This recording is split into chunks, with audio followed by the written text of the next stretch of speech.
चूँकि हमारी मांग उस समय, चूँकि छत्तीसगढ़ में शिक्षाकर्मी की प्रथा चल रही थी, तो उस समय हमारी मांग थी कि हमको भी शिक्षाकर्मी का दर्जा प्रदान किया जाए। मेरे अंदर जो प्रवृत्ति थी, एक लड़ाकू प्रवृत्ति मेरे अंदर थी। खून में भी है। हाँ, बस्तर के खून में जिस तरीके से बस्तरिया आदमी हूँ, उसी आंदोलन में एस्मा लगा दी गई और एस्मा लगा करके मुझे और तमाम पदाधिकारियों को गिरफ्तार करके जेल भेज दिया गया। केदार जैन को रिहा करो, वीरेंद्र दुबे को रिहा करो। ज़बरदस्त वो आंदोलन हुआ था 2011 का आंदोलन। आंदोलन की वापसी का एक सुखद परिणाम मैं आपके चैनल के माध्यम से बताना चाहूँगा।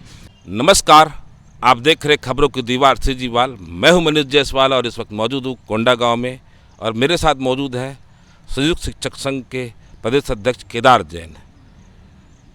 इस खास शो में हम शिक्षक नेता से जानते हैं कि उनका सफ़र कैसा रहा, ये यहाँ तक कैसे पहुँचे।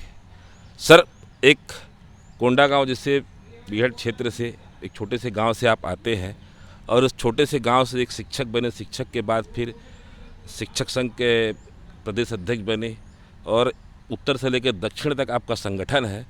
ये सफ़र कैसा रहा और कहाँ से शुरुआत हुई इसकी?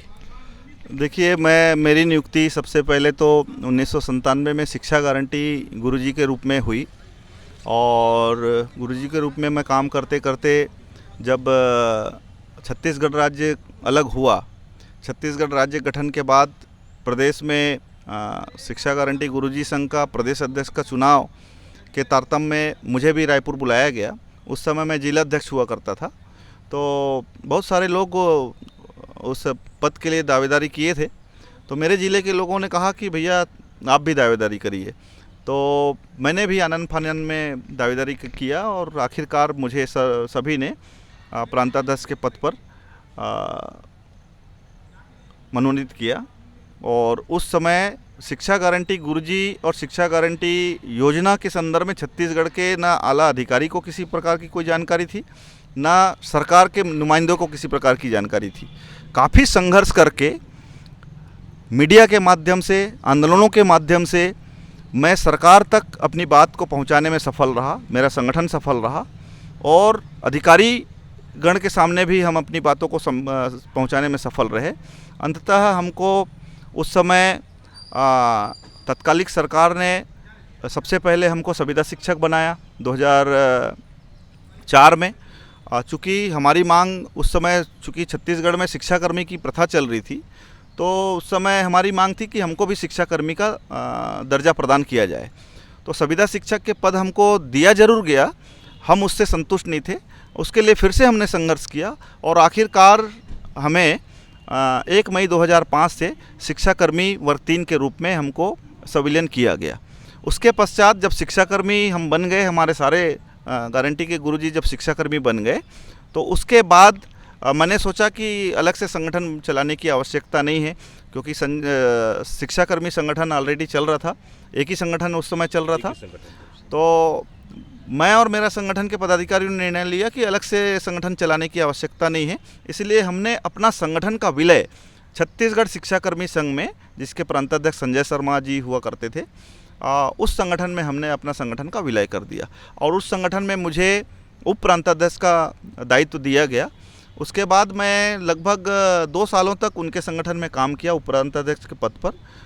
कई संघर्ष भी मैंने किए और उनके साथ रह के उनकी नीति, खास करके उनके नेतृत्व की नीति रीति मुझे पसंद नहीं आई।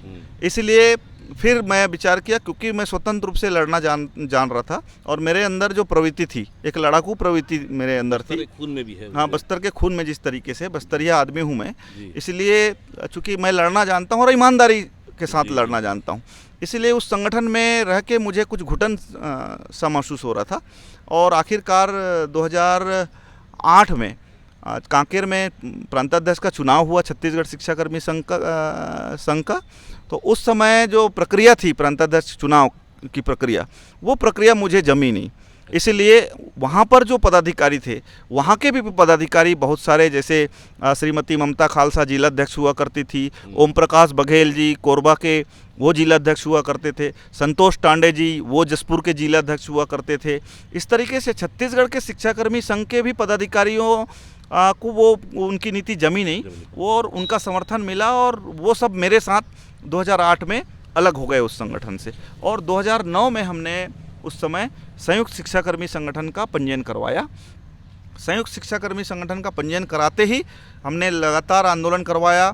और आपको बता दूं कि उस समय शिक्षाकर्मियों को राज्यपाल पुरस्कार नहीं मिल रहा था।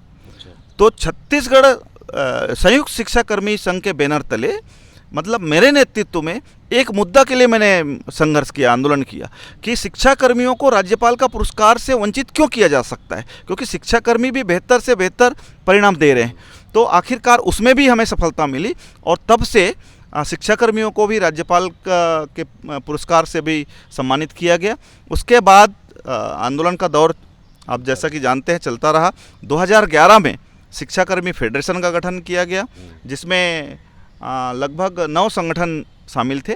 उस शिक्षाकर्मी फेडरेशन का मुझे प्रदेश संयोजक बनाया गया।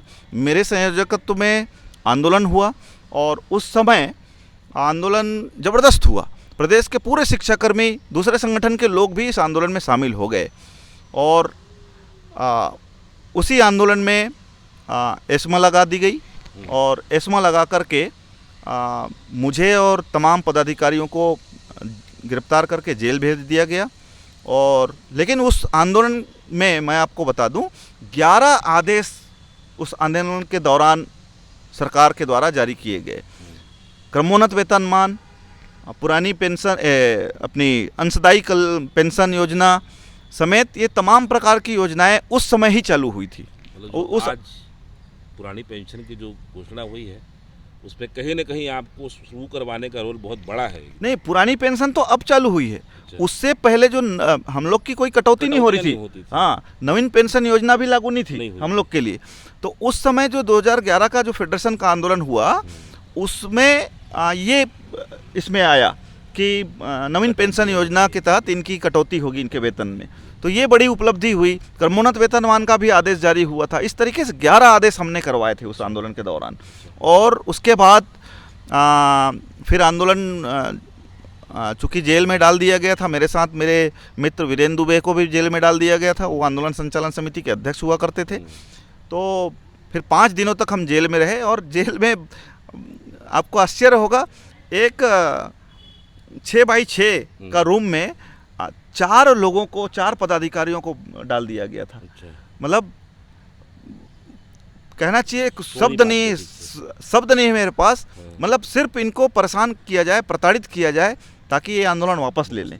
इस उद्देश्य से वीरेंद्र दुबे, मुझे और ओम प्रकाश बघेल और एक और कोई पदाधिकारी, इस तरीके से 4 पदाधिकारियों को 6x6 के रूम में हमको डाल दिया गया, एक विशेष सेल में। कितने दिन थे आप लोग? ये हम लोग 5 दिन। उस समय मैं भूख हड़ताल पे रहा, वहाँ पे अन्न त्याग कर दिया था। और आखिरकार मेरे पदाधिकारी नीचे के जब जेल में आके नारा लगाते थे जेल परिसर में कि केदार जैन को रिहा करो, वीरेंद्र दुबे को रिहा करो। ज़बरदस्त वो आंदोलन हुआ था 2011 का आंदोलन। आखिरकार मेरे भी साथी नीचे से खबर दिए जेल में आकर के कि आपकी तबीयत बिगड़ जाएगी, अब हमको कुछ रास्ता निकालना चाहिए। और ऐसी स्थिति में फिर से हम लोगों ने जो है रास्ता निकाल करके आंदोलन को स्थगित किया। उसके बाद फिर आंदोलन का दौर चलता रहा। 2013 में फिर से एक संघर्ष मोर्चा बनी। संघर्ष मोर्चा में भाई संजय शर्मा भी आए, विकास राजपूत जी भी आए, चंद्रदेव राय जी भी आए, कृष्ण कुमार नौरंग जी भी आए। ये तमाम पदाधिकारी जो का संगठन है, वो सब मिल करके हम लोगों ने आंदोलन किया। उस आंदोलन की विशेषता ये थी कि 38 दिनों तक वो आंदोलन चला। बहुत बड़ा आंदोलन, बहुत बड़ा आंदोलन। पूरे प्रदेश के हर शिक्षाकर्मी उस आंदोलन में शामिल थे। और उसमें लगभग 12-15 हमारे शिक्षाकर्मी शहीद भी हो गए उस आंदोलन के दौरान। तो आप लोग शहीद का दर्जा देते हैं? हाँ, बिल्कुल शहीद का दर्जा देते हैं, क्योंकि भाई उस आंदोलन के दौरान उनकी मृत्यु हुई थी। और सरकार के साथ वार्ता का दौर चलता रहा इस 38 दिनों में, और तमाम प्रकार की बातें होती रही। अंत में हमको जो हम चाह रहे थे वो मिल नहीं पा रहा था। तो हम लोगों ने 38 दिन के बाद एक आपातकालीन बैठक हम लोग बुलाए और हम लोग निर्णय लिए कि ये सरकार कुछ भी नहीं दे रही है, मतलब जो हम चाह रहे हैं वो दे नहीं रही है, तो क्यों ना हम जो है किसी प्रकार का आश्वासन में हम हड़ताल को समाप्त नहीं करेंगे। एक महापंचायत हमने बुला करके 1 लाख शिक्षाकर्मियों की उपस्थिति में महापंचायत हमने बुलाई और महापंचायत में हमने प्रण किया कि इस सरकार को हम कुछ नहीं मांगेंगे, शून्य में इस हड़ताल को 38 दिन का हड़ताल को हमने शून्य में समाप्त कर दिया। किसी प्रकार का आश्वासन हमने स्वीकार नहीं किया और उसके बाद रोते बिलखते हमारे प्रदेश के शिक्षाकर्मी, खास करके महिला बहनें हमारी रोते बिलखते घर को गईं। और उस आंदोलन में हमने प्रण किया था, शपथ लिया था कि आने वाले विधानसभा चुनाव में हम और हमारे परिवार के साथ, मित्रों के साथ हम निर्वाचन में, मतदान में पूरी तरीके से मतदान करेंगे। तो सरकार को वो भी एक प्रेशर गया, दबाव बना और अंततः उस समय सरकार की तरफ से आंदोलन समाप्ति के बाद मुख्य सचिव की अध्यक्षता में 6 घंटे की बैठक चली। 6 घंटे की बैठक के बाद शिक्षकों के समान, शासकीय शिक्षकों के समान वेतन और भत्ते दिए जाने का निर्णय लिया गया और वेतन और भत्ते मिल गए शासकीय शिक्षकों के समान। लेकिन फिर भी हम और हमारे प्रदेश के शिक्षाकर्मी ये चाह रहे थे कि हम शिक्षाकर्मी प्रथा को समाप्त करना चाह रहे थे। मैं आपको बताना चाहूँगा आपके चैनल के माध्यम से जी। मेरी व्यक्तिगत इच्छा थी, क्योंकि शिक्षाकर्मी शब्द का जब हम कहीं प्रयोग करते थे, मैं आपको बताऊं कि शिक्षाकर्मी जब किसी रिश्ते के लिए जाते थे, लड़की या लड़का, वो उस तरीके से तो मना कर दिया जाता था कि भाई आप शिक्षाकर्मी हो, आपको 3-3, 4-4 महीने तक वेतन नहीं मिलता है। तो मेरे मन में बात आई कि इस प्रथा को समाप्त किया जाए, शिक्षाकर्मी प्रथा ही समाप्त करवाया जाए। तो शिक्षकों के समान वेतन जरूर मिल रहे थे, लेकिन शिक्षाकर्मी थे, एक प्रकार से वो ऐसा लग रहा था जैसे वो एक अपमानित करते थे, शिक्षाकर्मी है। हाँ, शब्द है। तो हमने प्रण किया और फिर हम लोगों ने 17 में आंदोलन किया और 17 में भी आंदोलन के दौरान आपको बता दूं आपके चैनल के माध्यम से, सबसे पहले ही गिरफ्तारी मेरी हुई। हम लोग ढाबा में खाने गए थे और वहाँ से पुलिस ने मुझे गिरफ्तार किया, मेरे साथियों को गिरफ्तार किया और फिर से लगभग 5 दिन हम लोग जेल में थे और बाहर में हमारे सहयोगी प्रांताध्यक्ष मोर्चा संभाले हुए थे। उस आंदोलन में भी हमको समझ में आया कि ये सरकार आंदोलन के दौरान हमको कुछ भी नहीं देगी और रात में उस आंदोलन को हम लोग वापस ले लिए। उस आंदोलन की वापसी का एक सुखद परिणाम मैं आपके चैनल के माध्यम से बताना चाहूँगा। एक सुखद परिणाम ये था कि प्रदेश के शिक्षा कर्मियों का संविलियन करने के लिए मजबूर हो गई सरकार। जो मुख्यमंत्री जी ये कहते थे कि शिक्षा कर्मियों का न कभी संविलियन हुआ है न हो सकता है, वही मुख्यमंत्री को संविलियन करने की घोषणा करनी पड़ी। तो हमारी एक कुशल रणनीति थी। उस समय हमारे ऊपर जरूर प्रदेश के शिक्षाकर्मी आरोप लगा रहे थे कि आप लोगों ने रात में आंदोलन को वापस ले लिया, लेकिन उस आंदोलन की वापसी के पीछे ठोस हमारी रणनीति थी। रणनीति ये थी कि हमारे प्रदेश के 1.5 लाख शिक्षाकर्मियों को बचाना भी था और हमको समझ में आ गई थी बात कि आंदोलन के दौरान ये सरकार हमको कुछ भी देने की स्थिति में नहीं है। जब हम आंदोलन वापस लेंगे तभी ये सरकार कुछ करेगी, ये बात हमको समझ में आ गई थी। और ठोस रणनीति के तहत, और चूंकि हमको अपने शिक्षाकर्मी साथियों को बचाना भी था, और इस नीति के तहत हमने अपने प्रदेश के सारे शिक्षाकर्मियों का संविलियन आज करवा दिया है। इस बात की मुझे अपार खुशी है कि आज न केवल 1.5 लाख से ज़्यादा शिक्षाकर्मियों को, मैं तो समझूंगा कि मेरे नेतृत्व के साथ साथ मेरे सहयोगी प्रांताध्यक्षों के सहयोग से हमने उनको शिक्षाकर्मी से शिक्षक बनवाया। न सिर्फ शिक्षाकर्मी प्रथा को समाप्त कराया, शिक्षाकर्मियों का संविलियन करवाया, बल्कि आज आप देख रहे हैं जो भर्तियां हो रही हैं, बेरोजगार हमारे जो साथी आ रहे हैं, वो अब शिक्षाकर्मी के पदों पर नहीं आएंगे, सीधे शिक्षक के पदों पर उनकी भर्तियां हो रही। इस बात की मुझे अपार खुशी। नई पीढ़ी के लिए रास्ता खोल। बिल्कुल, मैं तो कह रहा हूँ ना कि हम अपने लिए लड़ाई नहीं, मैं तो उस आंदोलनों में ये कहता था कि हम ये लड़ाई अपने लिए नहीं लड़ रहे हैं, हम आने वाली पीढ़ी के लिए लड़ रहे हैं। आज उसका सुखद परिणाम मिला हमको और आज देखिए जो भी बेरोजगार शिक्षक बन रहे हैं, शिक्षाकर्मी के पदों पर उनकी भर्तियां नहीं हो रही है, शिक्षक के पदों पर भर्तियां हो रही, इसके लिए मुझे अपार खुशी। आप लोग 500 शुरू 200 या 500 शुरू हाँ, किए थे मेरे 500 रुपया मासिक वेतन मिलता था, मानदेय मिलता था। आज मेरे खाते में पिछले इसी महीने में 52,700 कुछ रुपया आया है।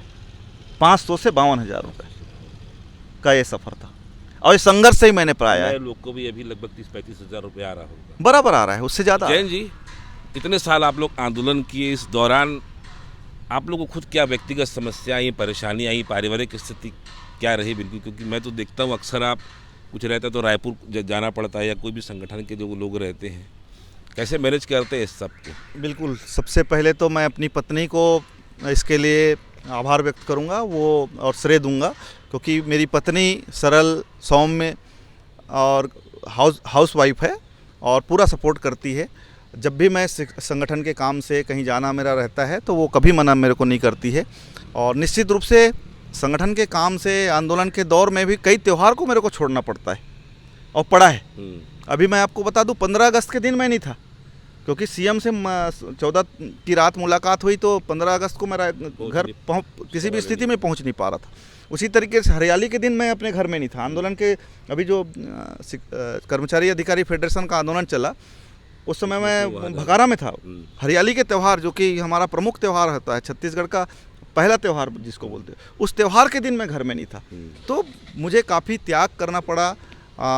बच्चों को भी समय नहीं देता मैं, परिवार को समय नहीं दे पाता, ये तकलीफ तो होती है।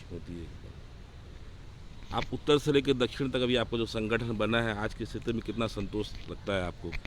और आपके साथी भी पुराने भी है बहुत से एकदम।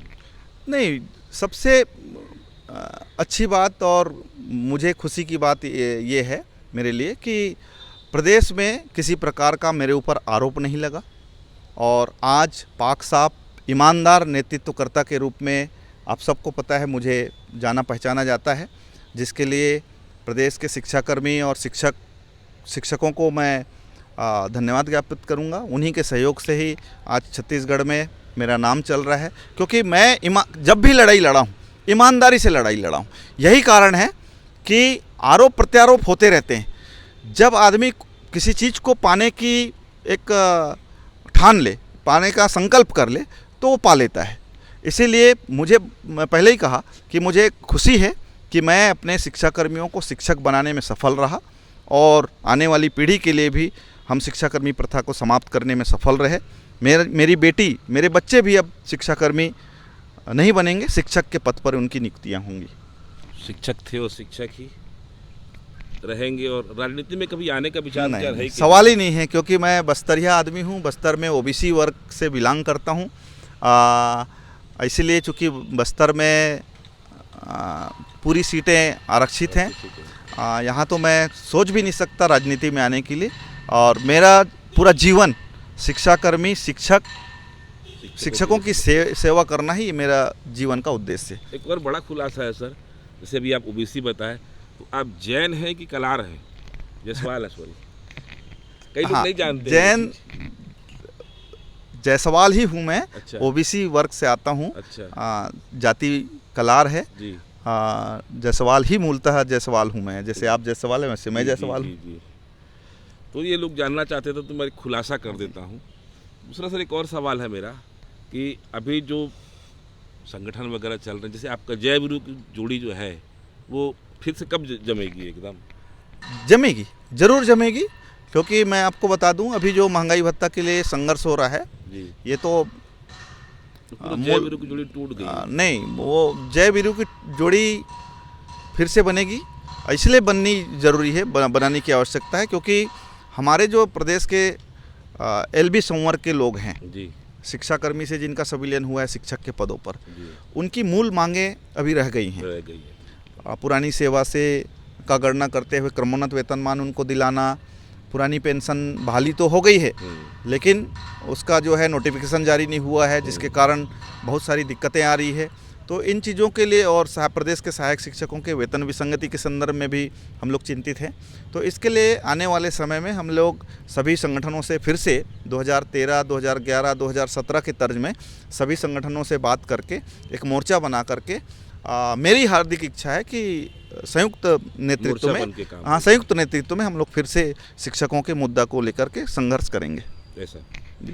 सर, एक और सवाल था मेरा कि आप एकदम दूरस्थ क्षेत्र से आते हैं, यहाँ काफ़ी अच्छा आपका अनुभव रहा है, तो यहाँ जो बस्तर में जो शिक्षक हैं उनको क्या क्या समस्याएं आती हैं, आपने क्या क्या महसूस किया इतने लंबे सालों में? मैं बस्तर में शिक्षकों को कोई समस्या नहीं है। शिक्षक यहाँ पे जिस तरीके से शहरी क्षेत्रों में तकलीफ होती है उस तरीके से हमारे बस्तर और बस्तर संभाग के शिक्षकों को भौगोलिक दृष्टि से दिक्कत की बात अपन नहीं करेंगे, क्योंकि भौगोलिक दृष्टि को देखते हुए हम यहाँ पे सेवा दे रहे हैं, तो कठिनाई तो आएगी, लेकिन और किसी प्रकार की समस्या नहीं। कोई लोग रहते हैं ना कि मैं बस्तर में आ गया, मैं कैसे कब शहरी क्षेत्र में जाऊंगा, कब मैदानी क्षेत्र में जाऊंगा। देखिए, वो तो भाई मान लो रायपुर का कोई बंदा यहाँ उनकी पोस्टिंग हो गई बस्तर में, तो उसकी तो इच्छा रहेगी ना कि मैं घर में अपने परिवार के पास रहूँ और सेवा दूँ, तो वो स्थानांतरण चाहेगा। मतलब बस्तर में प्रेम तो बहुत है, सब कुछ है, लेकिन काम बहुत कठिन है यहाँ पे।